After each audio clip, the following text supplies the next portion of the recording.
Welcome to the Old West. Is that your, if you were to act The in Westworld, old- if Maybe. you were a host, is that what you would sound like? I'd be an old prospector or something. We're going to go find some of that gold in them dar hills. I didn't realize that Westworld was now a cartoon, but that's okay. Well, it could be. It would be a pretty dark cartoon, though. There's some dark cartoons out there. Yeah, there are. Yeah, there you go. So you're saying it could be a cartoon? I guess it could be. Would you watch it? I was getting kind of mad at the TV series, but at the end of the first season, I do have to give Westworld the award for most predictable storyline in a show I've watched in recent years. It's yeah, that was what, you know, that show to me stood on the basis of its acting. People like Anthony Hopkins and some of the other actors that did a fantastic job, but it certainly, plot-wise, it wasn't really not the standing greatest. on the strength of its writing. Well, we are going to see a swap here late from LW Blue. We'll be going with the Mercy and the Reinhardt. Yeah, okay. So Flower back on the far, at least we're going to see it. Yep. Once again, and Afreeca Red on the attack. I do not think they're going to go for double sniper. That would be a rarity on Hollywood. They certainly could, and it doesn't look like it. Ty Dollar just looking for an early pick and swap over to the Reaper. Yeah, the problem is that you don't really see very good opportunities at this choke point for crossfires, which is what you need.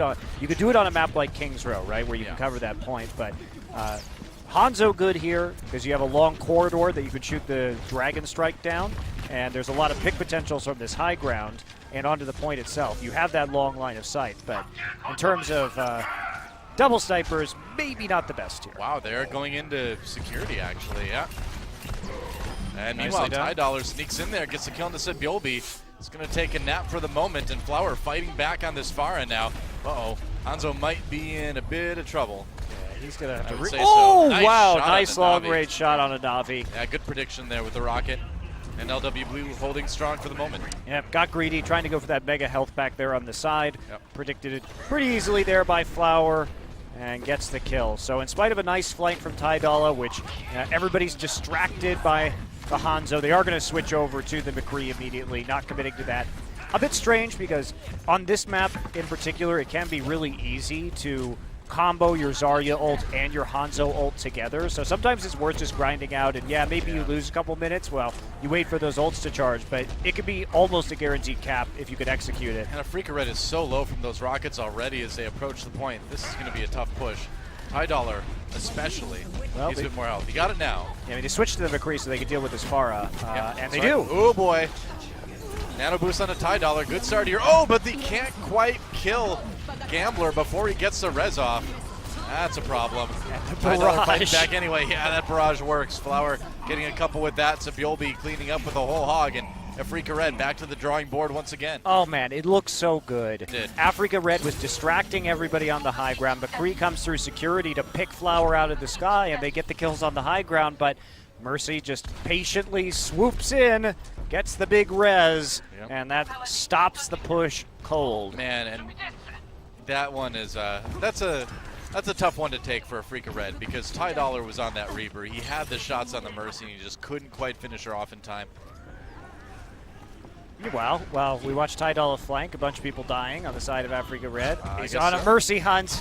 All right, well, I don't think that's going to work. it's Yeah, kind of a better to fruitless get hunt out of there. at this point. Yeah, I mean, the last thing you want to do is get caught and get really badly split spawns. So A fruitless hunt. a fruitless hunt.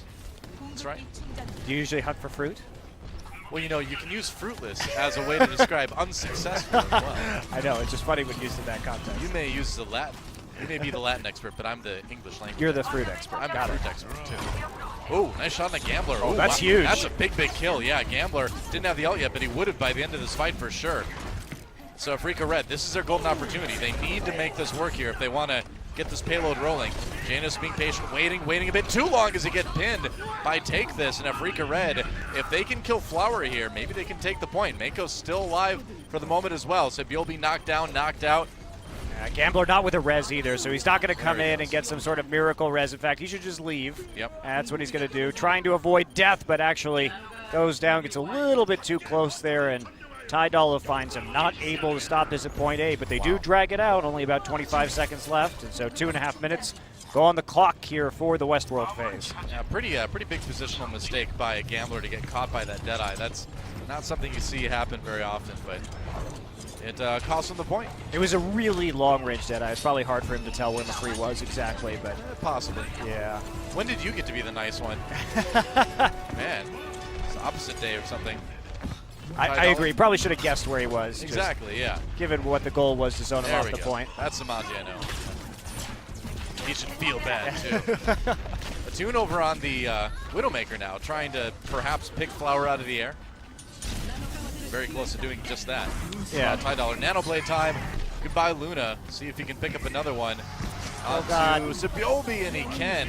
That payload. Meanwhile, Graviton Surge going down as Afreeca Red trying to fight off the rest of LW Blue. It looks like they can't quite do it at the moment. And Tune, he got Gambler, so that was a good shot. Really hard to be a Pharah with is. these long sight lines against a Widowmaker and an Ana, and that was a Whoa, that was nice flick there from Sabioldi. But yeah, I think this is the time where you may reconsider that Pharah, and Flower does in fact reconsider that Pharah and goes on to the Genji so he can more or less 1v1, unless you're Taimu, I guess, on that Widowmaker. Usually you should be able to 1v1 that Widow. Yeah, well, no Taimu to be seen tonight, so I think he'll be pretty safe. Yeah, good positioning from AF Red, though. Stacking up on the bridge right here, and Flower getting very low. Tune looking for the shots. There's a reflect. He has to worry now. Fighting both Tracer and Genji once. Not an easy thing. and Ana. And Ana, yeah. And Winston. No, Winston's on his side. It's okay. Winston's there to protect him, man. So close, man. That's good positioning, though. Just using that Winston awareness to position yourself so that you can deal with any kind of Genji threat that comes down onto your back lines, but not the best Dragon Blade we've ever seen. well, speaking of that, that's what happens when you are in the backside and Winston comes to you when you're on the Genji. Just have to have your heads up about when your supports are under threat. So close. Nearly had that shot onto Luna, but not been hitting those crucial shots yet. Yeah, they have some ults to work with, but Nabi's going to actually die to There we go. Janus before he can pull off the ultimate there from the Ana. Same thing, Graviton Surge not going down for Lagerman. It's a nice setup for a Tune for a second. He saw he started aiming over by the health pack because he knew that's where Sabioldi would be going, but didn't hit the shot. Well, that was maybe a missed opportunity there from Afreeca Red. They had a couple really powerful ults they could have used to push forward. Instead, 10 seconds they now. let LW get a large ult charge and push them really to the end of the time. And I think this will probably be the end of Afreeca Freecs attack round 2 because we were down to 1 second. They're going to try to stay on it. There's the ultimate. Oops, it's a Boostio! Quartermain! Be the bloodthirsty support I know you can be. Don't disappoint me. No, you're disappointing me. Oh, that's such a sad way I had such faith in Boostio. to make a final push there, isn't it, Noah? Yep. Well, that's that. So Afreeca Freecs Red, they end their attack run with just 1 point. Not so good. Not the worst thing in the world. At least it's a map that if they play well, they can still full hold on. Yeah, it is possible. Certainly one of the maps you can count on having a pretty good shot at doing that. And yeah, they all know what happened at the end of that. He's one. like, did you see me boost that Lucio? Quartermain was amazing. You know, sometimes Lucio's a jerk, right? And he jumps right in front of you when you're about to boost the right target. I've been playing a lot of Ana lately. It happens. You know who else is a prime offender? May. I don't know how she does it, but in my game, she jumps in front of me when I'm trying to boost somebody else all the time. Well, hopefully with some of the changes that are incoming in terms of sensitivity for those ultimates and Zarya shields, that will be minimized a little bit. We should see fewer Boostios. That'll be interesting to experiment with. Actually, I haven't messed around with any of those settings on the PTR yet, but I have played around with the server browser, which is awesome. It's a lot of really fun stuff. I think that's actually, I'm really excited about the possibilities coming out of that. I'm sure the pros are really excited about the possibilities of drilling all their rocket jumps on Soldier 76 quickly without having to wait for cooldowns either. So. Well, yeah. I mean, obviously it's a great sort of sandbox practice kind of mode too, but for noobs like us, we like the crazy stuff. You know, give me a ridiculously powerful Hanzo to try to 6v1, you know? I think noobs like me can be the name of your autobiography, Doa. Yeah, kind of. It's a good name. Yeah, I like noobs like us.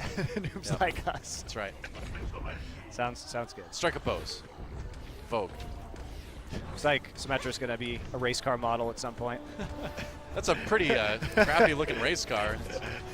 She's practicing now, okay, right. for her future career that doesn't involve microwaving people. It kind of looks like she has like some like hip issues, and she's trying to sort of like work it out of her spine. Like, ow, Hey, uncomfortable. She's Indian. She can do yoga, right? Anyone can do yoga, I'm just saying. It's where it comes from. I suppose. Attuned on the Torbjorn as well. So Afreeca Red really going for the stall and full hold comp. They've got Ty Dollar, of course, on the Soldier 76. I mean, this is such a risk. It's like, yes, if it works, it's great, right? Yeah. And you can snowball super hard. You gotta win this first fight, though. It's all on this first fight with this composition.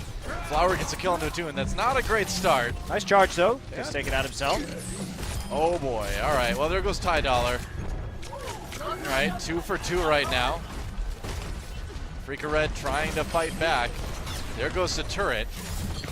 And again, you want to win that first fight so you can get the armor packs flowing, so you can get the shields going with Symmetra a little bit later. And Afreeca Red looks like they may have barely held on to this one, but it is really tough right now. He's got to put that down. Yeah, just put it on the stairs or put it right up top here. Wow, He's so rough, man. I know how he feels right now. It does not feel good. Yeah, just sneak in the back there. Manages to actually get all the way into the back. Is going to put down the shield generator, get some turrets around it. Nice Earth Shatter by Take This, but he gets booped over his target, and Flower now nano boosted. Oh boy, comes in the nano boost, gets a couple turrets, but doesn't really get any kills to speak of. Ty Dollar, meanwhile, with attack visor, takes down Luna. That's pretty crucial. Now, Afreeca Red, they lost Ty Dollar, everyone else staying alive. Now the armor packs from Attune can theoretically start flowing. So here's where it gets harder and harder to break the defense with this composition. Afreeca Red did what they wanted to do. They won the first fight. It's going to be a little bit easier going forward. The packs must flow. Is this like Doom, right. Noah? The That's spice must flow. The armor packs must flow. Torbjorn is the mind killer. I believe that one. Charge coming in. Whoa, LW Blue really grouped up. It's mission kill the shield generator, and they did it. All right, Attune gonna pop the molten core, so it's gonna be a one fight for Afreeca Red. That was insane. But wow, that was an enormous commitment. They got caught by the graviton and then were mass shotgunned basically by the right clicks from the ulting Torbjorn. Well, but they did kill it. They did, yes. And they did get the molten core out. So actually that may be worth it, Noah. That may have been worth that insane gamble. I think so. I mean, you notice they didn't use any ultimates really. They saved those, and now this attack has a good chance of succeeding. We'll see if Afreeca Red can hold it off, but I think that was a good idea. Mako coming in. There's his own ultimate Graviton Surge. Zbyolbi with the whole hog got 2 kills already with that, and now it's looking like LW Blue is going to get this payload moving. Yeah. Oh, the FAR actually taken out, microwaved out of the sky. Yeah. But everybody else going to go down right there, and that should be the cap. Did you ever think there'd be a point in your life where you said the sentence microwaved out of the sky? I didn't think so, but I had always really hoped. I mean, in esports, you're never really surprised, I suppose. I mean, credit to LW Blue on that push. They bought so much time for themselves. Yeah. They had an ult advantage when the dust actually settled. But we haven't really seen a team mad commit like that to just killing a shield generator. Most teams, once that happens, they're sort of just trickle in and constantly fight at that disadvantage. LW Blue said no. We're going in as 6, and we could all die. We may not even kill one of them, but as long as we get that shield generator, as long as we get enough of their ults out, let's just make it for the next push when it's down. And that turned out to be a real big momentum changer for them. Ty Dollar looking for some kills, but not really finding any. Finally, no, doesn't get Gambler. Ooh, wow, and that's going to be a problem, man. LW Blue's going to get a lot of pushing distance out of this. Yeah. But you're absolutely right. I mean, I think LW Blue did that the right way. They have the time. They could go in there and just lose the fight in exchange for the shield generator. And they got the molten core with it, so they even got a bit of a benefit, a bonus. Really big credit to them. That's just a great on-the-fly decision from that team based on their own ult economy and based on the time left in the banks. So, good stuff. All right, speaking of good stuff, there's a nice Earth Shatter Lagerman, not long for the world, and more kills coming in for LW Blue. Looks like this might be a pretty quick end to this Hollywood map. Payload moving forward, nobody really there to stop it. Quartermain trying to get there in time, but he's already hit with the biotic grenade. That's that. LW Blue with an easy Hollywood win too. Looked really good there for a moment. You talk about that snowballing defensive composition, the Torbjorn, the Symmetra, everything was going so well. Got the shield generator down, had the Molten Core up, but the all-in. We haven't seen that style of counterplay before, but LW Blue on point. Yeah. Takes it out with one push, pushes hard the next time, and ends up with another nice win here on Hollywood and puts themselves up 2-0.